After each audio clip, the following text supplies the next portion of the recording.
Hello? Hello po. Hi, magandang umaga ako na sa Pilipinas ka. Gandang gabi po. Wala sa Pilipinas. What's your name?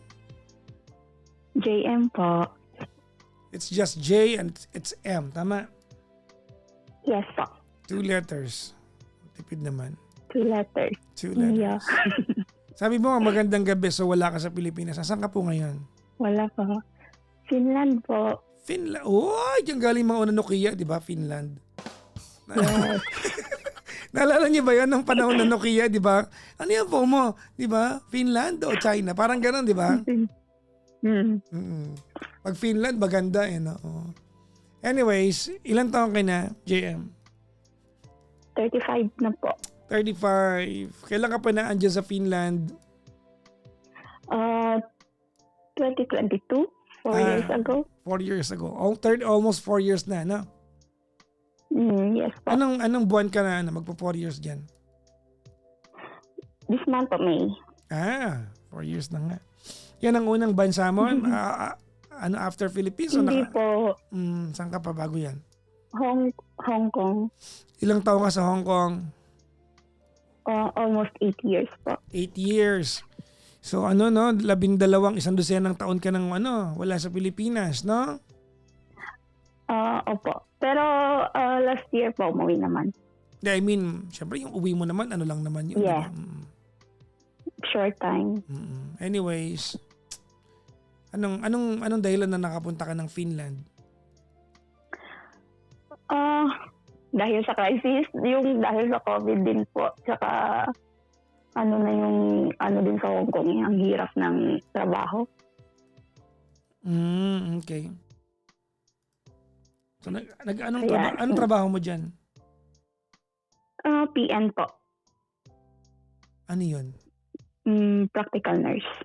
PN. Opo. Yun pala, may practical nurse. So nurse ka sa Pilipinas? Hindi po.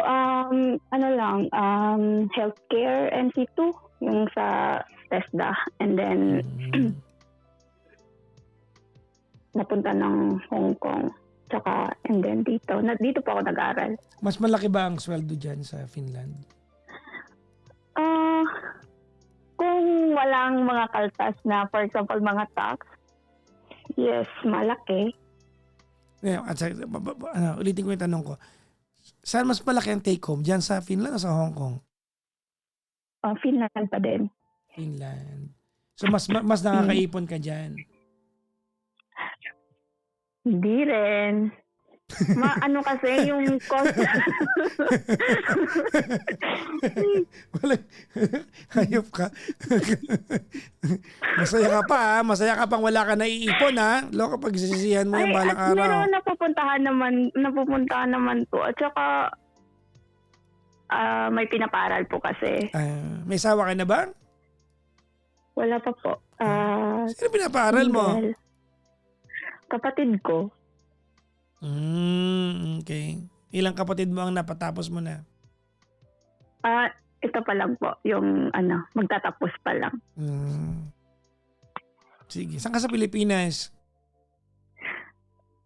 Iloilo po. Ilongga ka? Yes. Yun lang yung alam ko. yung sorry. Yung gagid. yung tono lang yung alam ko. Wala akong alam na. Yun lang yung alam ko. Ilongga ka? Saan ka sa Iloilo? Saan ka sa Iloilo? Malapit lang sa airport. Pasanggala.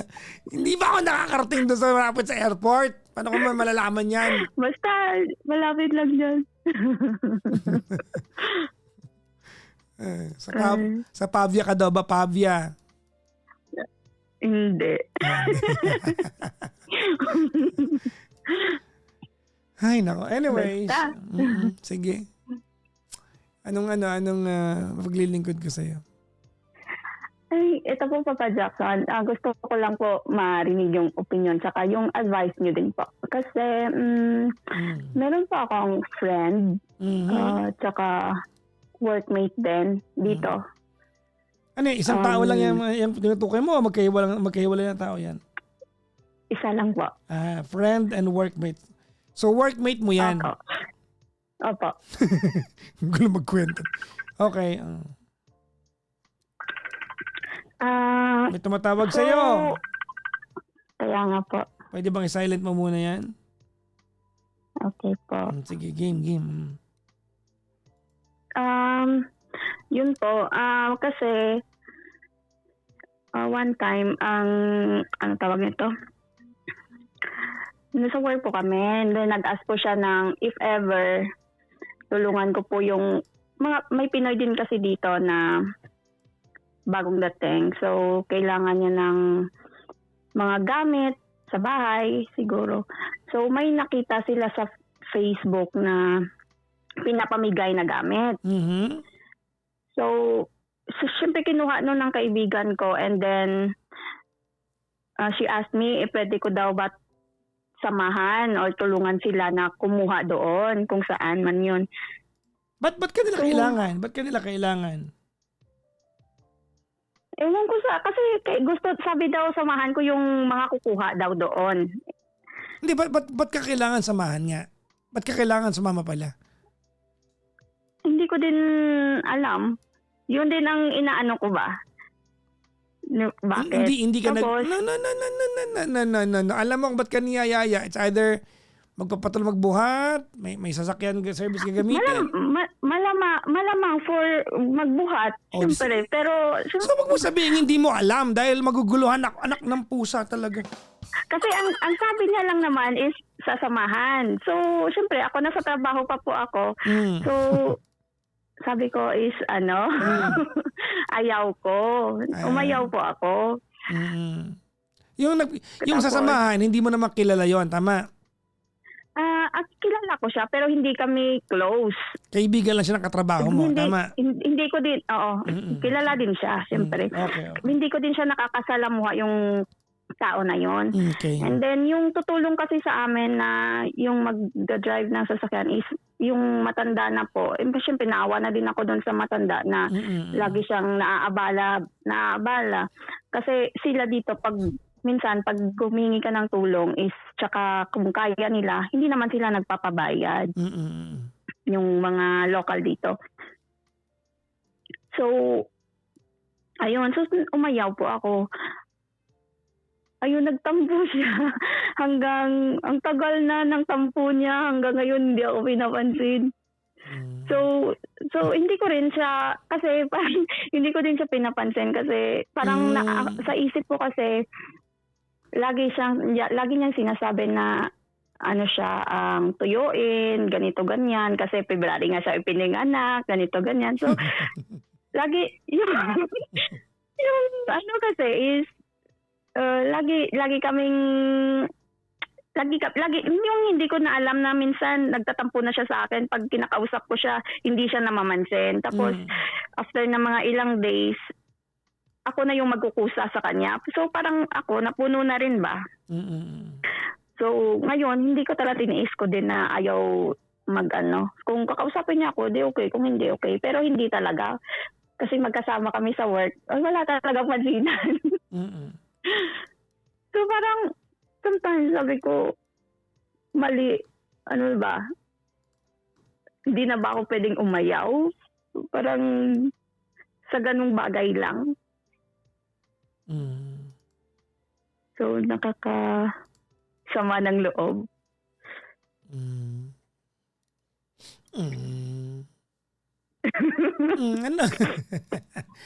Ano bang tanong? Yun lang po. Ano bang tanong mo?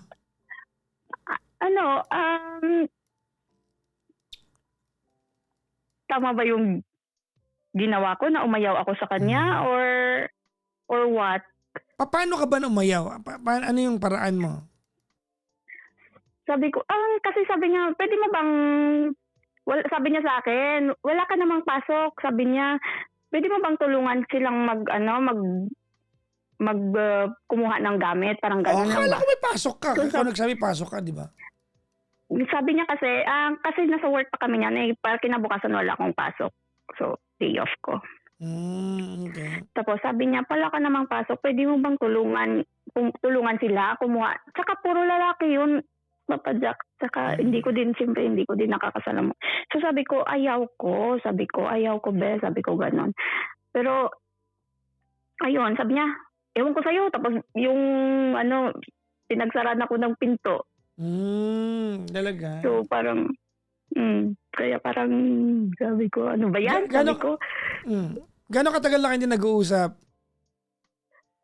tagal na mo, 1 month na mahigit. Mukhang okey ka naman, hindi sila kausap, anong problema mo? Okay naman po, kaso lang bothered lang po. Okay, ganito ano, Kasi go ahead, go ahead. kasi po, parang siyempre hanggang dikit kami kasi nga 'di ba, kami yung pinaka-close dito tapos sabi, parang partner in crime nga tapos biglang gano'n. Siyempre iniintindi ko naman siya pero minsan nakakaubos din ng pasensya. Okay.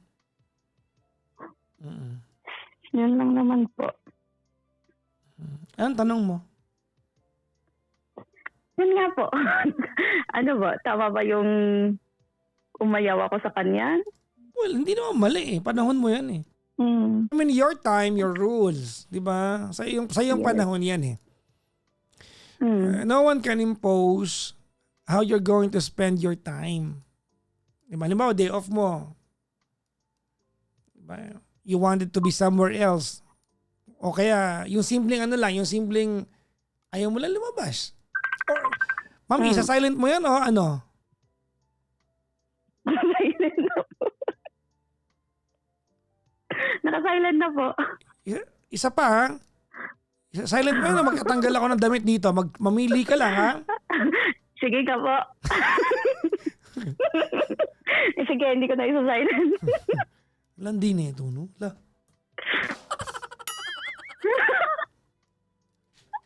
Teka lang, let's go back to ano.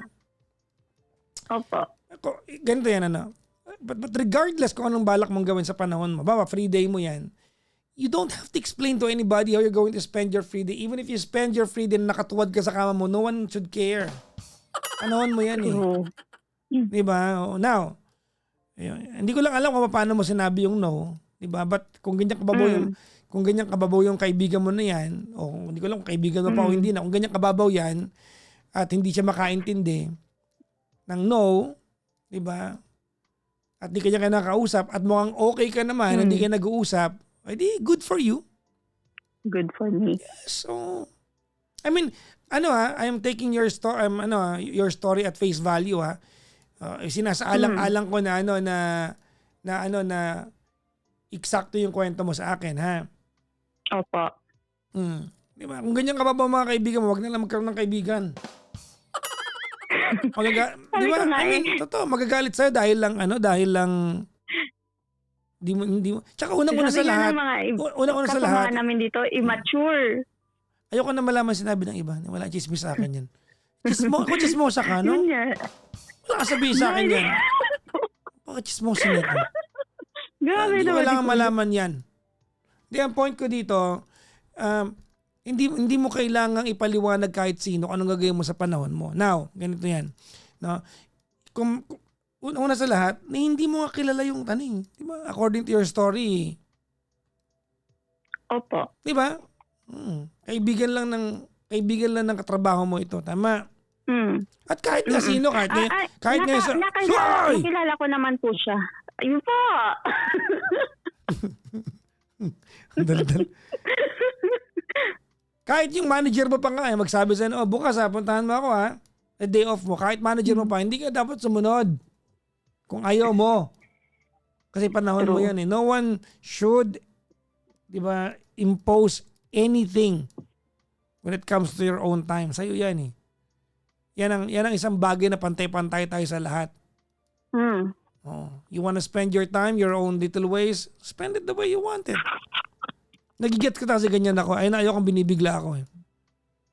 Ayun, ayoko ng ganyan, eh. Yung ano ba, bukas, nakaset ako na bukas, babanjing lang ako. Tapos bigla-bigla may lakad. Diba? Ayun, ayoko na yung iibahin mo yung... Kaya ako nagkakalendaryo ako, eh. Ayoko ng Ayoko ng yung binibigla ko sa mga lakad. Tsaka alam mo, may nabasa ako JM. Di ko lang nabasa, napanood ko lang. Ano po yun? Diba? If you become too available for everyone, they're going to What? exploit your presence. Totoo yan. Ganun. If you become too available for everyone, they're going to exploit your presence. Pag like kang available. Hindi ko po sinasabi maging masama ugali nyo lahat ha. Baka sabihin nyo, Lord, Papa Jackson, sabi niya maging masama ugali. Hindi yun ang point ko.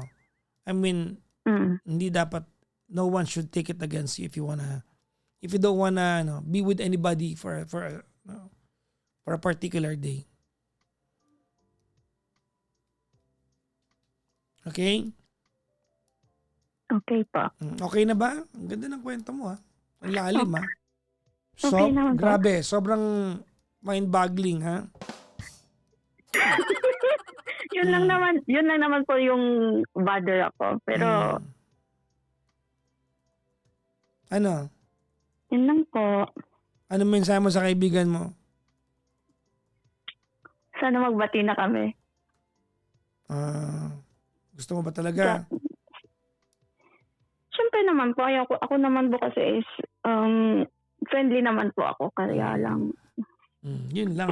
Ayoko nung Yun lang, may kaya lang. Kaya lang. Kaya lang, kung ganun siya, siyempre, ayaw ko namang ipilit kung ayaw pa niya. Sabi ko nga, magsawa. Magsawa ka muna magtampo sa akin. Okay.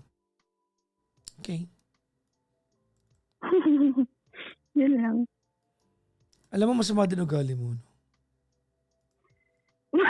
Gawin naman doon si Papa Jack. Meron nga, Diba? Magsawa ka muna magtampo Bakit? sa akin. Ano po? Hindi, ibig sabihin, hindi kayo ganun ka-close niya para masabi mo yan.